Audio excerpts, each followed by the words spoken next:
तो आइए दोस्तों, आज अपन इस वीडियो में ये सीखेंगे कि कैसे आप अपने पेमेंट्स बैंक के खिलाफ रिजर्व बैंक ऑफ इंडिया के लोकपाल डिपार्टमेंट को अपनी शिकायत भेज सकते हैं। तो देखिए friends, reserve bank of India के लोकपाल डिपार्टमेंट को अपनी शिकायत भेजने से पहले आपको अपने पेमेंट बैंक्स के बड़े ऑफिसर यानी कि नोडल ऑफिसर या फिर अपीलेट ऑफिसर को पहले अपनी शिकायत भेजनी है।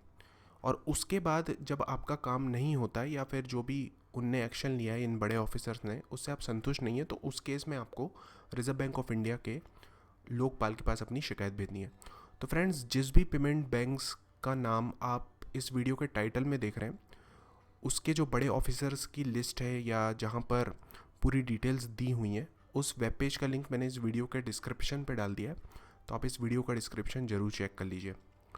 तो फ्रेंड्स, सबसे पहले तो आपको अपने पेमेंट्स बैंक के बड़े ऑफिसर यानी कि नोडल ऑफिसर या अपीलेट ऑफिसर या रीजनल ऑफिसर जो भी है, उनको कांटेक्ट करना है और उनको अपनी परेशानी बतानी है और उनको कुछ दिन का टाइम देना है। एक बार जब उन लोग आपकी कंप्लेंट पे कोई एक्शन लेते हैं और समझ लीजिए आपकी कंप्लेंट या प्रॉब्लम सॉल्व हो जाती है, तो उस केस में कोई दिक्कत ही नहीं है। पर इनके समझ लीजिए कि आपकी जो शिकायत है वो वहीं की वहीं अटकी रहती है, या फिर समझ लीजिए उनकी तरफ से जो जवाब आया है या जो एक्शन लिया गया है उससे आप संतुष्ट नहीं हैं, तो उस केस में अब आप अपनी शिकायत जो है रिजर्व बैंक ऑफ इंडिया के लोकपाल डिपार्टमेंट के पास भेज सकते हैं। तो देखिए friends, reserve bank of India का जो लोकपाल डिपार्टमेंट है, उसकी पूरी एड्रेसेस इस पेज पे मिल जाएंगी और इस पेज का लिंक मैंने इस वीडियो के डिस्क्रिप्शन पे डाल दिया, तो इस वीडियो का डिस्क्रिप्शन जरूर चेक करिए।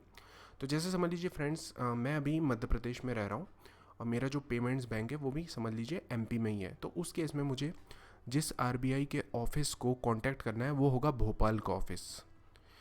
उसी प्रकार से समझ लीजिए आप हैं तमिलनाडु में या फिर यूनियन टेरिटरी ऑफ पुदुचेरी में या फिर अंडमान एंड निकोबार आइलैंड्स में। तो उस केस में जो रिजर्व बैंक ऑफ इंडिया का लोकपाल का ऑफिस है जो आपकी कंप्लेंट हैंडल करेगा वो है चेन्नई। तो आपको ये देखना है कि आप कहाँ पर रह रहे हैं या फिर आपका जो पेमेंट्स बैंक है वो किस पर्टिकुलर स्टेट में लोकेटेड है, और उसके बाद ही आप ये चेक कर लीजिए और उसके बाद ही ये डिसाइड कीजिए कि आपको कौन से रिजर्व बैंक ऑफ इंडिया के लोकपाल के ऑफिस में आप अपनी शिकायत भेजनी है। अब जैसे समझ लीजिए आप तमिलनाडु में रह रहे हैं और आप भोपाल के लोकपाल ऑफिस में अपनी शिकायत भेजेंगे, तो बहुत हाई चांसेस है आपकी कंप्लेंट या तो रिजेक्ट हो जाएगी या फिर क्लोज हो जाएगी। तो एक बार ध्यान से चेक कर लीजिए कि लोकपाल का एरिया ऑफ ऑपरेशन कौन कौन से स्टेट या यूनियन टेरिटरी का है। तो देखिए फ्रेंड्स, यहाँ पर मैं आपको बताना चाहूँगा कि यहाँ पर नोडल ऑफिसर लोकपाल के जो ऑफिसर हैं उनके नाम दिए हुए हैं, साथ साथ में उनका एड्रेस दिया हुआ है, फ़ोन नंबर दिया हुआ है, ईमेल दिया हुआ है।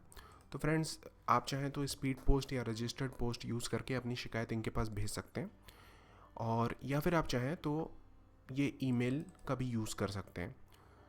तो फ्रेंड्स, जब भी आप इनको रजिस्टर्ड पोस्ट या स्पीड पोस्ट भेजें या फिर ईमेल करें, तो मैं आपको यही बोलूँगा कि जो इसके पहले आपने अपने पेमेंट्स बैंक के बड़े ऑफिसर को लेटर डाला था अपनी शिकायत से रिलेटेड, तो उसकी एक कॉपी ज़रूर अटैच कर दीजिए। उनकी तरफ से जो जवाब आया उसकी भी एक कॉपी अटैच कर दीजिए, और फिर आप अपनी शिकायत आरबीआई लोकपाल को लिखिए कि आप क्यों, जो आपको मतलब बड़े ऑफिसर ने जो एक्शन लिया है उससे आप संतुष्ट नहीं है या फिर आपकी कंप्लेंट पे काम नहीं हुआ है।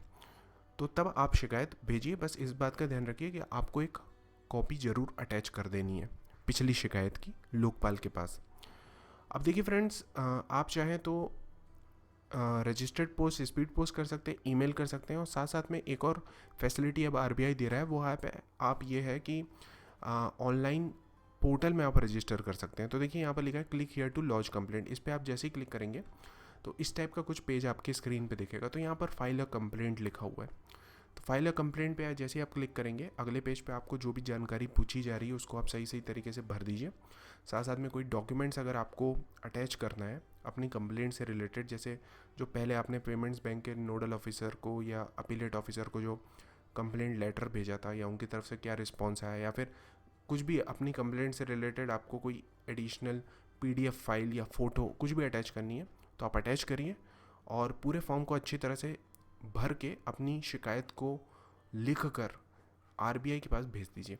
तो देखिए ऑनलाइन पोर्टल में आप जब अपनी कंप्लेंट रजिस्टर करेंगे फ्रेंड्स, तो आपको सबमिट बटन पे क्लिक करते ही साथ कुछ ही सेकंड्स में आपको अपना कंप्लेंट रजिस्ट्रेशन नंबर मिल जाएगा। और यहाँ पर आप देख रहे होंगे ट्रैक योर कंप्लेंट लिखा हुआ है, तो इस पे जैसे ही आप क्लिक करेंगे तो इस पेज पे आप अपनी कंप्लेंट रजिस्ट्रेशन नंबर का यूज़ करके आपकी जो प्रेजेंट स्टेटस है कंप्लेंट की उसको चेक कर सकते हैं। इन केस समझ लीजिए फ्रेंड्स कि आप ईमेल के थ्रू अपनी कंप्लेंट भेजते हैं, तो उस केस में आपको हो सकता है 1 हफ्ते के अंदर आपका कंप्लेंट रजिस्ट्रेशन नंबर मिल जाए। और इन केस अगर आप स्पीड पोस्ट या रजिस्टर्ड पोस्ट के थ्रू अपनी कंप्लेंट भेजते हैं, तो उस केस में हो सकता है 10 से 15 दिन बाद आपको अपना कंप्लेंट रजिस्ट्रेशन नंबर मिल जाए रिजर्व बैंक ऑफ इंडिया के द्वारा। तो फ्रेंड्स मैं यही बोलूँगा कि आरबीआई के पास जब आप अपनी शिकायत भेजते हैं लोकपाल के पास, तो बहुत हाई चांसेस है कि आपकी प्रॉब्लम कम्प्लीटली दूर कर दी जाती है। क्योंकि देखिए पेमेंट्स बैंक अब जो आपको जवाब देगा उसकी एक कॉपी आरबीआई के पास भी जाएगी, तो बहुत हाई चांसेस है कि आपकी जो कंप्लेंट है वो कम्प्लीटली दूर कर दी जाएगी।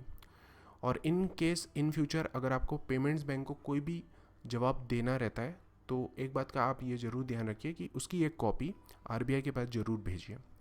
तो फ्रेंड्स मैं आशा करता हूँ ये वीडियो आपको पसंद आया होगा। अगर हाँ तो लाइक कीजिए, शेयर कीजिए, सब्सक्राइब कीजिए। Thanks for watching.